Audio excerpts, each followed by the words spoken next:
Hello, welcome to Swinging Steve's Bargain Beer Reviews. Hope everyone's okay. Hope everyone's surviving the second lockdown. God, I'm sick of it now. Just sick of it. But I'm not going to go on about it because you come here to listen to my reviews on brews, not listen to me whinging about rubbish on TV. So excuse the pirates in the background. So yeah, let's just not talk about that and let's just talk about the beer itself. So thank you for everyone that's subscribed. Thank you for everyone's on my channel. Really appreciate all the support. Bloody. Here we go. So we've got Dryneck today. Dryneck. I hold it on that. I don't know which side I need to hold it now for my thumbnail. You know, what I do the thumbnails? It's that side or that side. So this is by Whychwood Brewery. Whychwood Brewery, as you know, are now owned by Marsden's. So it's part of the Marsden, umbrella. Or Carlsberg, or whatever it is now. Pretty much Marsden own most of the big traditional. In fact, there's not many I can think of now that they don't own. They don't own Badger. They don't own Fuller's. They don't own, obviously, Green King, because they're their own. But, yeah, there's not many now. And this describes itself as a golden beer. Just a golden beer, Dryneck. And if I recall, I quite enjoyed this last time I tried it. But £1 it came, by the way. £1 at Morrison's. So I've gone further afield, I've left. I've said bye-bye to Aldi for a bit. And I do think the Aldi range is going downhill big time. You can't get the Rhinebacker anymore. What else couldn't I find last time I went in? But their canned stuff, I think, is going downhill as well. The Aldi IPA is okay from Brewdog. I think I gave that 7.5 out of 10 or something. But yeah, it's not great. The canned stuff, they've definitely fallen behind other brews. And relative to the price as well, when you can think what you can get for £1 11p at Tesco's in those craft can deals for two packs of 4 for £9, it really does put into question what you're paying for the price now at Aldi. Sorry, Aldi. Anyway, here we go. So Morrison's £1 for 500 mils. There we go. So it's quite fizzy, looks quite carbonated. It's a golden colour, so they've got that bit right. We've got, it smells nice, it smells good. It's got about a finger and a half with a fluffy head. It's hoppy. It's hoppy. It smells pleasant. It's got like a slight, almost like it's got a bit of orange coming through, a little bit of grapefruit. But it's got a peachiness as well. A peachy apricotness coming through for me. Those big bubbles of carbonation are putting me off slightly. Let's swish this around a bit. Let's get rid of some of that carbonation. If you want to get rid of carbonation in a beer, if you get a good swish, it releases all those bubbles and it don't make it quite as gassy. Beers shouldn't be as gassy as this, to be fair. And a lot of beers are naturally carbonated now, so they've got little bits of sediment at the bottom, so the natural carbonation process takes place in the beer rather than it being pumped through full of CO2. So I just dived in there. I'm just so thirsty. Nice. Yeah, that's got some quality to it, that beer.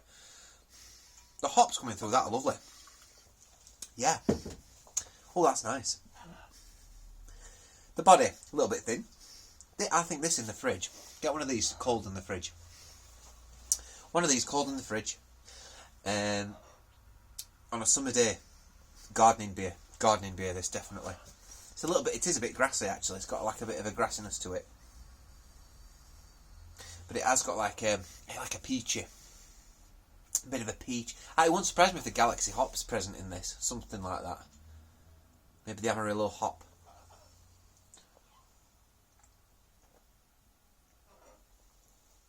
Maybe even the Citra.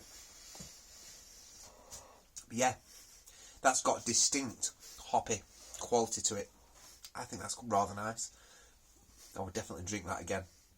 Definitely buy that again as well. The only thing that puts me off is the carbonation, the thinness of the beer. It's got this thin body. If that had a little bit more body to it, that could be a phenomenal beer, that, for a real ale. It really could. But it's so thin. But the hop character's coming through. There we go.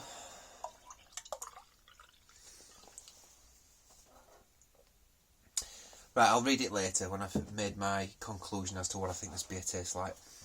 Getting peachiness, a bit of orange, a bit of grapefruit. There's a bit of grapefruit in there. Excuse me. Gas, that's how gas it is. Like drinking a lager.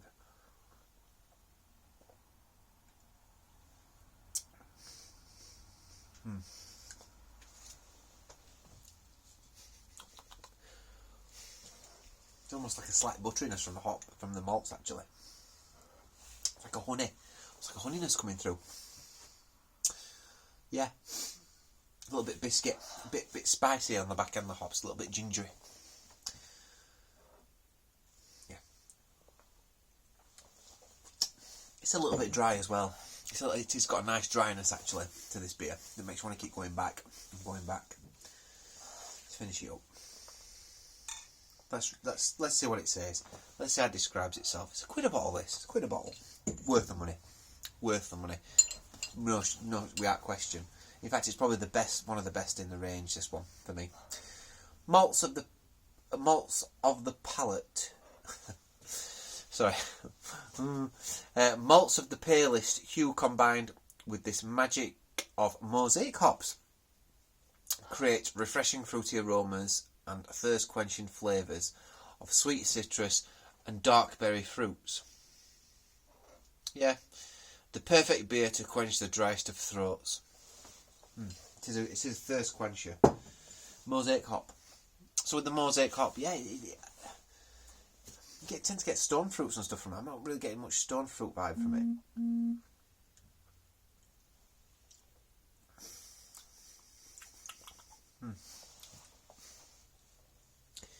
A little bit of the honeyness, like a honeydew melon or something like that maybe.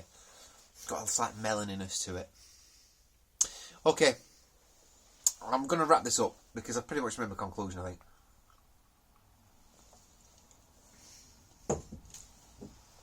Whychwood, you're not as good as you used to be, I'm afraid.